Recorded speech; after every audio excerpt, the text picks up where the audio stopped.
In the post-Democratic debate chatter, Cokie Roberts had made the single most tired and lazy establishment argument ever against Bernie Sanders. Let's listen. I think all the Democrats should have been happy about last night. They all brought their A game in the course of that. The primary probably doesn't reset itself. Hillary Clinton is still the dominant force in this. But I think Bernie Sanders does have an outside shot if he could make his GOTV operation in force in Iowa and New Hampshire. To make that work, he has to win Iowa, but then what? I mean, it doesn't go anywhere. Wait, if you win Iowa and New Hampshire, that's a new race. No, if he wins, but then what? I mean, you still have a 74-year-old Democratic socialist who is too far to the left to win a general election. There it is. I mean, this is one of the most pervasive political myths today in America. This is the establishment dating itself. This is somebody from the establishment going, yeah, everything we think and believe in our little Washington, New York bubble, it's true.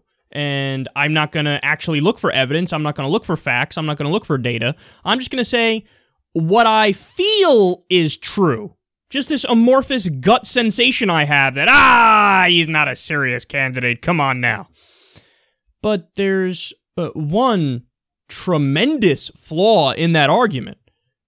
The American people agree more with Bernie than anybody in either party. So again, you might say, hey, Kyle, that's you, using your feeling and your own personal bias getting into this, and you're guilty of what you say she's guilty of. No, but that's not true. So for example, raising the minimum wage, Bernie's advocating that in a much more aggressive way than anybody else. Hillary's technically for a minimum wage increase, but not as much as Bernie. And I think the American people just believe Bernie on this one more. 80% of the American people are with Bernie on that. Only 17% still want to be involved in the Afghanistan war and all of these wars overseas. Hillary Clinton is a hawk, and she's advocating a very hawkish position. She says we should be fighting both sides in the Syrian civil war. That's Bush's Iraq 2.0, where we got in the middle of a Sunni-Shia civil war, and it was a quagmire, everybody called it, and they're right to call it that. You want to do that in Syria now. So Bernie's advocating for the position that the American people agree with. All right, how about taxing the rich? This is something Bernie is much more likely and willing to do than Hillary, and he advocates it much more. 60% of the American people say raise taxes on the rich. How about don't cut Social Security or education spending or Medicare and Medicaid? 58% of the American people are on that page. Legalize weed. Only Bernie's advocating for this. 59% of the American people are with him on that. In favor of gay marriage. Now, to be fair, this is one Clinton and Bernie Sanders are in favor of. 60% are now for that, and it is, thanks to the Supreme Court, now the law of the land. Immigration, climate change, virtually every single issue, they're with Bernie Sanders more so than any other candidate. So, look, am I saying Bernie's definitely going to win? No. But am I ruling him out? No.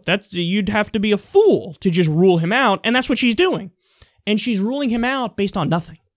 Just, I don't know, he's old. He's old, and he's too far left. Too far left. But again, on the actual policy substance, when you go and you look at the polls, they're with him. So, according to you, you would have to say, to be logically consistent and to be accurate, you'd have to say the American people are too far left for the American people. But that makes no sense. You want to know why? Because you're simply wrong. And to the argument that, hey, he's old. Okay, yeah, it's true, he's old. You know who else was old? Ronald Reagan. You know who else is old? People don't know this. Hillary Clinton. So, yeah, he's old, but that's not an argument in and of itself. That's akin to saying about Obama, well, I mean, come on, he's not going to win. He's black. Well, it just so happens that he was able to override whatever kind of handicaps there were against him, including that as a handicap. So why can't Bernie Sanders do it with age? I mean, why can't he do it? He said at times, hey, I'm a socialist. Hey, he's basically a Jew atheist also. Those are things that are not pluses in the eyes of the American people. But, as I just laid out for you, Does he have a shot? He absolutely has a shot. He's running a fantastic campaign. His messaging is damn near flawless. And on the specific issues, the substance, which is what's supposed to matter when you're running for president, he's captured what the American people like more than anybody else by a mile and a half.